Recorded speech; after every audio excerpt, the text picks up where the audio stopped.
Hello, আসসালামু আলাইকুম। আজকে নিয়ে আসছি মজাদার এই বোরহানি রেসিপি। তো আপনি এই বোরহানিটা বানিয়ে ২-৩ দিন মতন সংরক্ষণ করতে পারবেন বোতলে ভরে।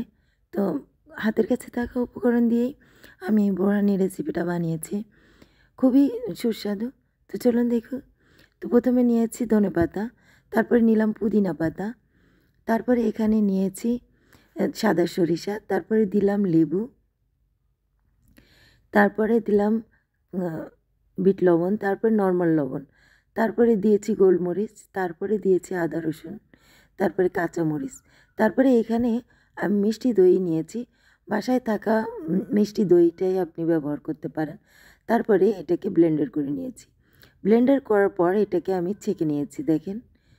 তো এটা এই এই বোরহানিটা অনেক উপকারী এবং উম অনেক সুস্বাদু। তো ২-৩ দিন আপনি সংরক্ষণ করেও রাখতে পারবেন। তো কেমন লাগলো এই ঝটপট বোরহানি রেসিপি? লাইক দিবেন, শেয়ার দিবেন, প্লিজ পাশে থাকবেন।